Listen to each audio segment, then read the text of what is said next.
Hey, so this should be in 1080 for the first time on my channel, thanks to a fancy new webcam. So I thought I'd make a quick video on the main roadblocks that people face in terms of progress when it comes to developing speed and generally technique on movement.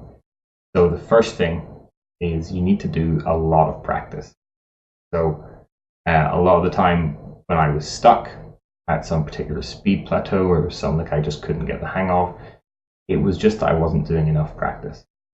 So if you want to get really good at the guitar, it's going to take thousands of hours, right? If you want to get good at particular things on the guitar, it's probably hundreds of hours. So you need to be doing really consistent practice and lots of it to make progress towards ambitious technical goals. So the first thing to do when you're stuck on anything is just to do a lot more practice. So point two is when you practice, you actually have to be improving. So a lot of the time, people sit down and noodle through things they can already do. That's not really practice, right? You have to be either learning to do new things or you have to be learning to do old things better. If you're not actually challenging yourself in your practice time, you're not going to improve. And it's okay to play guitar, right? And to noodle through things you can already do, right? It's a lot of fun. I played a lot of the same old shit I learned when I was 16. So I enjoy it, but it's not practice, right? It doesn't really count towards improving yourself. So if you've got an ambitious goal, you need to be making sure that you're actually making progress towards it. You're challenging yourself in some way with each thing you play. Maybe you're going to have to play it cleaner. Maybe you have to play it with better time. Maybe you have to go for longer stretches of endurance than before when downpicking. Whatever you're doing, you have to be moving forwards with your practice time. Probably the third thing that people fail to do when they're practicing to improve their speed is they don't consider how important a role efficiency plays. So if you can move half as much, you will play twice as many notes in the same time, right? Your movements are a lot neater. So whenever you're practicing things and you're practicing them better, one thing to be doing is making sure you're making the minimal amount of motion for every note, right? And that's really difficult because naturally your fingers will fly all over the place. You just have to slow down to the point that you can be in control of that. Related to this is the idea of sympathetic tension, right? So whenever, a really common thing, right? Whenever you press down on a fret, is for your other fingers to fly up, right?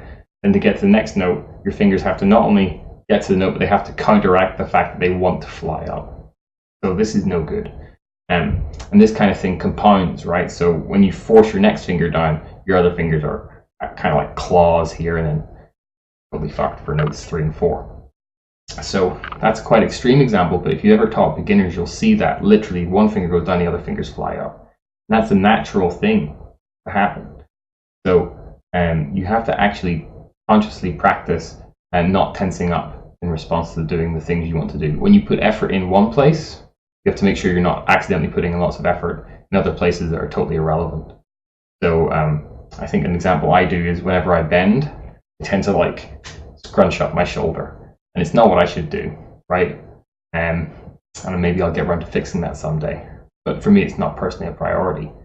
But you probably also have little hicks that you do when you're playing certain things, and it's probably a big blocker in your progress if you're trying to move more efficiently and quickly. I think I'll pay special notice to the idea that whenever you finish fretting a note, your previous finger should relax, right? So only my little finger is actually pressing down on that note. The other 2 fingers don't come up off the guitar. It's a waste of effort, right? And they're not still pressing on the guitar. That's a waste of effort. And it's really difficult to train your hands to do this, but it's really worthwhile. Finally, the 5th blocker, and this is probably the least fun one to hear about if you're a self-taught guitar player using YouTube, is you're just doing it wrong, right? You're just doing some element of the technique wrong, or you've got the wrong posture, right? So you're never going to play legato like Steve Vai if your thumb's way over the top of the neck, right? Just not doable.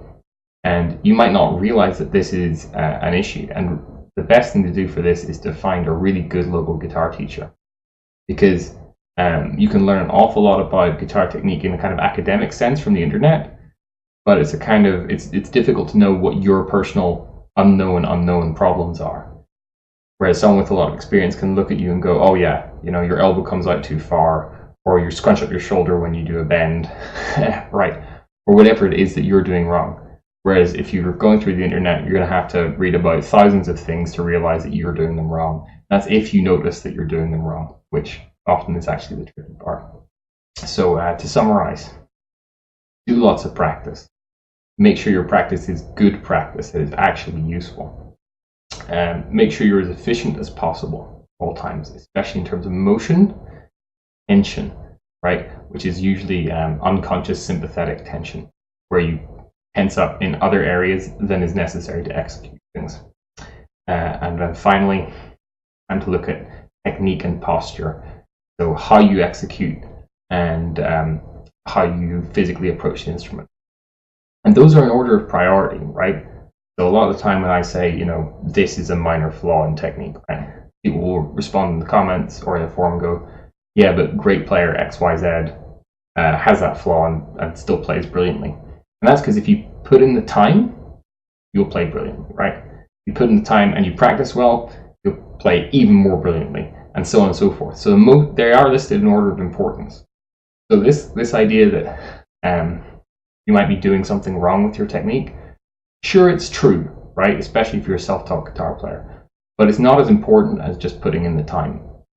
So I hope that was vaguely instructional and possibly motivational.